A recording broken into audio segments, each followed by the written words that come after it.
everybody, what's on the menu at your home? We are making pizza. So we're going to make pizza from the scratch. We're going to make the crust, we're going to make the sauce, and we are going to have the toppings. But we are not making the normal pizza. We are making chicken tikka masala pizza. Let's begin with the crust. Let me go through the ingredients for the crust. We have all-purpose flour, and then we have little water, we have yeast, we have salt, we have some sugar, we have some oil, and we have some extra flour for kneading the dough. First of all, let's get our yeast mixture ready. We have water. Put your sugar in the water. Now the yeast is going to feed on the sugar and it's going to rise, and then we're going to use it in our flour for the flour to get fermented. Once the sugar is mixed in the water, add your yeast,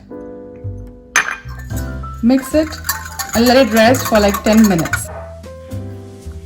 Look at the yeast, how beautifully it is risen. Now it's ready for our dough. Let's add salt in our all-purpose flour. Give it a quick mix. Add your yeast mixture. And then you start kneading the dough. I prefer doing this by hand. If you have a hand mixer, you can use a hand mixer too. So I have the flour, the yeast mixture and the salt together. I'm going to pour the whole mixture on my countertop and try to give it a nice dough consistency. This is the right consistency. It should not be too thick, not too thin. Knead your dough really well. Once you get this consistency and you get this look on your dough, try to bring it together and transfer your dough in a bowl. Sprinkle some oil on top of the dough and below. Set your oven to 100 degrees temperature. Turn it off and then place your dough in the oven for an hour or so. It's going to ferment, and then let's go from there. While we wait for the dough to ferment, we will make the sauce now for the tikka masala pizza. Let's go through the ingredients for the sauce. We have some chopped onion, some coconut milk, we have some tomato paste, ginger, garlic and green onion crushed, some tandoori masala, oil, and then I have a mixture of Italian seasoning and kasoori methi. In a wok, have some oil. Let the oil warm a little bit. Add your onion. Add the ginger, garlic and chilli. Saute for some time. Add a little salt to your onion mixture. Don't add too much salt because sometimes some of the tandoori masalas, they come with added salt. So add enough salt, just enough for the onion for now. Cover the lid and let it cook for like around 5 to 6 minutes.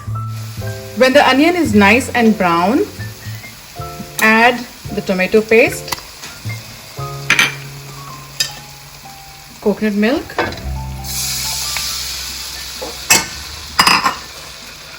tandoori masala.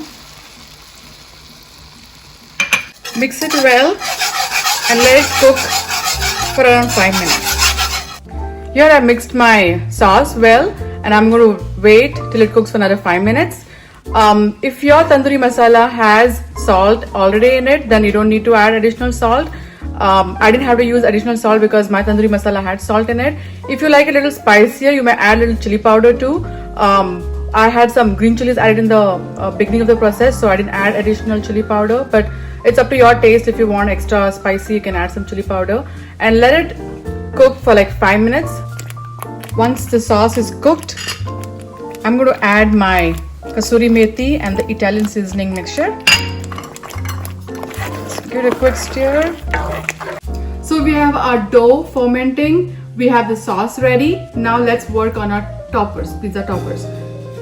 We have some chopped onion, some chopped green pepper, mushrooms, and we like jalapenos on our pizza too. Since this is chicken tikka masala pizza, we have to work on the chicken tikka now. For the chicken tikka, I have some boneless chicken, tandoori masala, a mixture of Italian seasoning and kasuri methi, ginger garlic powder, and some lemon.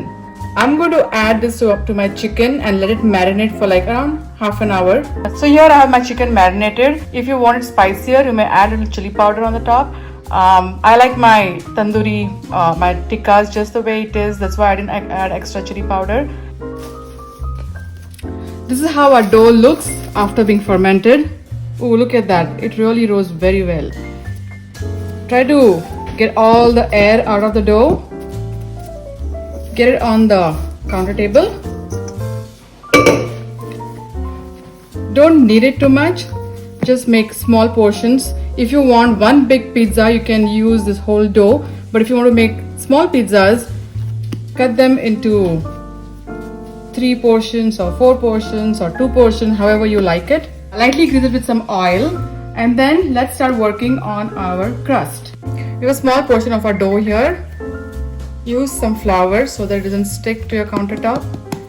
Try to pat it down and roll it into a circle. This is going to be a crust. I roll my dough into a circle and I'm going to let it set aside for another 15 minutes. It's going to rise another 15 minutes. Meanwhile, let's start working on our chicken. Let's start making our chicken. You can either cook the chicken on a pan with some oil in it, or you can bake it in the oven like tikkas. I prefer cooking boneless chicken on the pan. I have a pan set on the stove. Add some oil.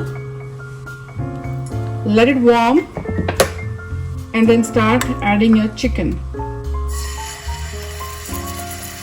I have the chicken on the pan. I'll let it cook for 5 minutes on one side, and then turn it over to cook on the other side. I have my chicken cooked and ready to be used on our chicken tikka masala pizza. We have our pizza crust dough ready. We have our sauce, we have cheese, our toppings. Now it's time to assemble our pizza. Please set your oven to 475 degrees before we start assembling the pizza. Let's add our chicken tikka masala sauce and spread it.